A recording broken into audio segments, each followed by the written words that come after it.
coming home to you. Hi guys, this is how to play the beginner's version, the easier version of Sweet Home Alabama by Leonard Skinner. An absolutely awesome song, obviously made kind of famous by the riff.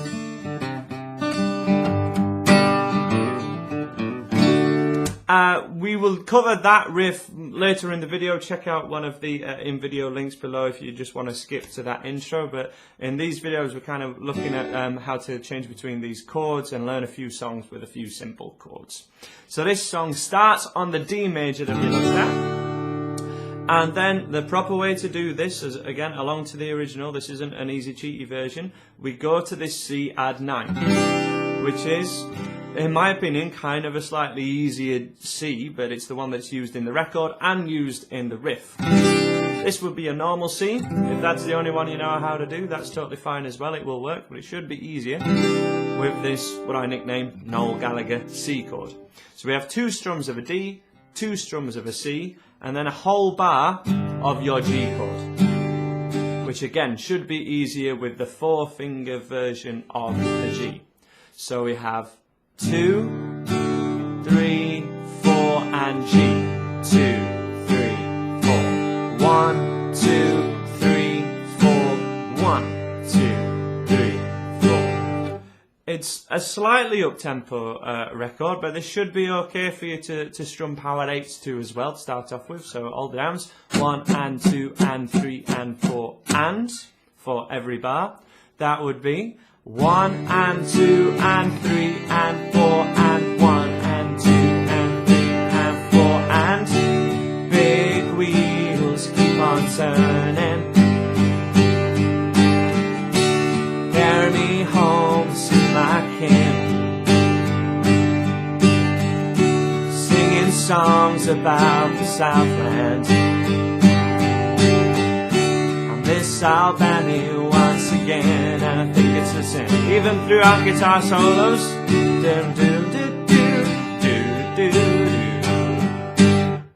Just keep strumming those chords and it will work absolutely fine. That's the rhythm part to it. If we want to add some upstrokes in there, make it sound a little cooler. 1 and 2 and a 3 and 4 and a. Every time you do 1 and 2 and, hit 1 upstroke, kind of the same as Can't Always Get What You Want, which is a previous video in the series. 1 and 2 and a 3 and 4 and a 1 and 2 and a 3 and 4 and a. Now we have pretty much a change there over every time you're going to strum that and a, which happens quickly. The key to being able to do those kind of changes is actually lifting off to change to your next chord. So you kind of play this chord on your upstroke. 1 and 2 and a, 3 and 4 and a, 1 and 2 and a, 3 and 4 and a, lift off, and then you're back to your G, back to the D, sorry. So we want to be able to coordinate you lifting off with an upstroke, and again it shouldn't work, should sound terrible, but this is what's done. This is how people do the quicker changes with the cooler strummings. The strumming keeps going, and if you change chord, it doesn't affect the strumming, or it's coordinated with something else. And this is used to kind of creative effect to be able to do. You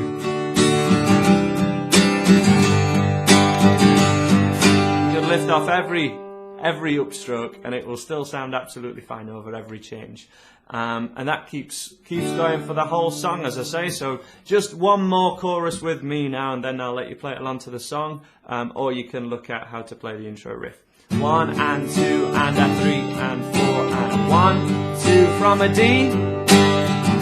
Sweet home Alabama, where the skies are so blue.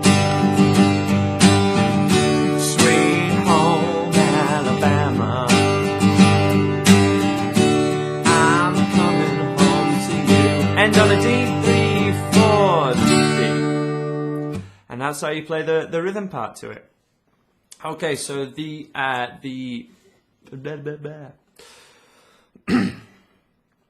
Okay, so we're going to look at how to play the intro riff now, which sounds like this.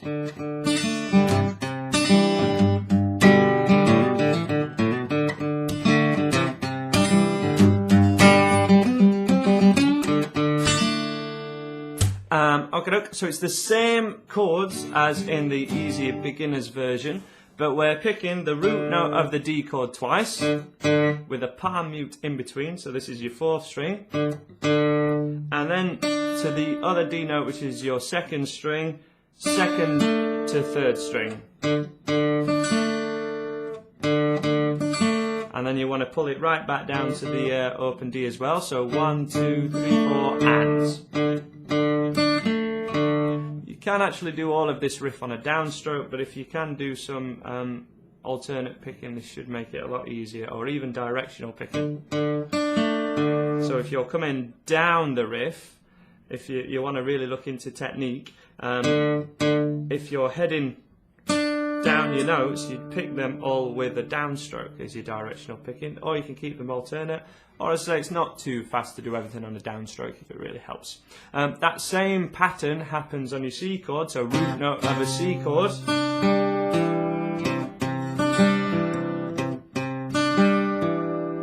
So the D one more time. Same riff on the C.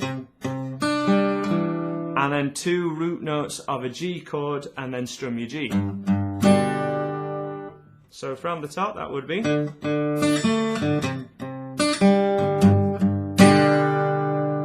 And then all that's left to do is a hammer on and flick off kind of sequence, which we'll look at in a sec. Just do this one more time though. Main riff from top, 2, 3, 4.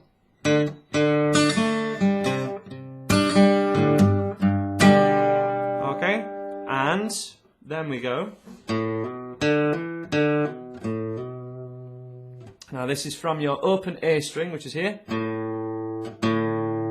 a 2nd fret on the A string, which is hammered on, and then we do the same sequence on the D string. Pick, hammer, D, hammer. So that sounds like A, D, hammer.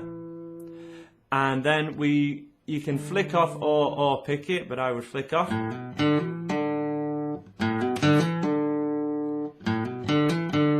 Okay? And then we need a hammer on at the 2nd fret on the A string where we just came off of, and we're going to go hammer on, pick, hammer on, and that's the end of your riff on the A string. So all in all, here's your sequence. And you're picking, therefore, in a sequence of kind of pick, hammer on, pick, hammer on, pick, hammer on. So pick, hammer on, pick, hammer on, pick, hammer on, pick, hammer on. Which should enable you'd always pick in the open string and then putting your 1st finger down at a 2nd fret. Because of that pattern, you could warm up getting the coordination on just 1 string, so that's open A, open A, open A. Or you can go between strings, out of order, just kind of put them like a scale. It's like the classic rock guitar thing, right?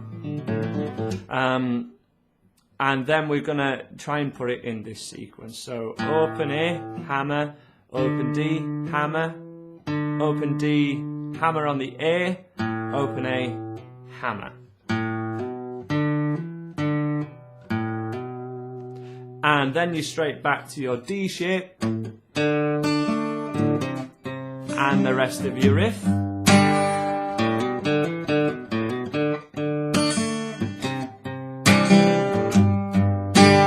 And then we've got an open G or 3rd string, and we've got a couple of picks there, down, up. This is definitely going to take some alternate picking.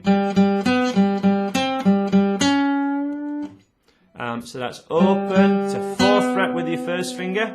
It's it reminds me of a Thin Lizzy lick. Sounds like the middle of Jailbreak to me. But this is from the open G to 4th fret, to 4th fret, 2 picks, 5th fret, 2 picks, 6th fret, bent up, and then you start your riff again. And the riff starts again from an open D string. So if that feels like, hang on, I've got this riff and then I go back to a chord, that's a bit quick. You can actually just pick the start of the riff on the open D, which gives you a couple of seconds, well, a second or so, to get the rest of your riff settled. Hammer-ons, single G string, back to riff.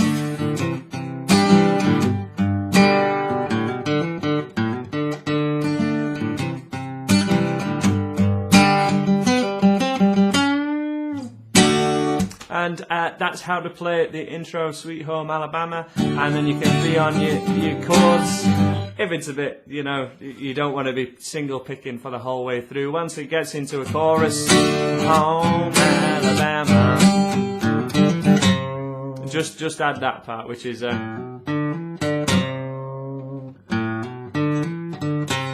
same sequence as we did before, but it ends on a C note. 1, 2, 3, 4, open. Rather than going, you go with a bluesy bend down. Alabama.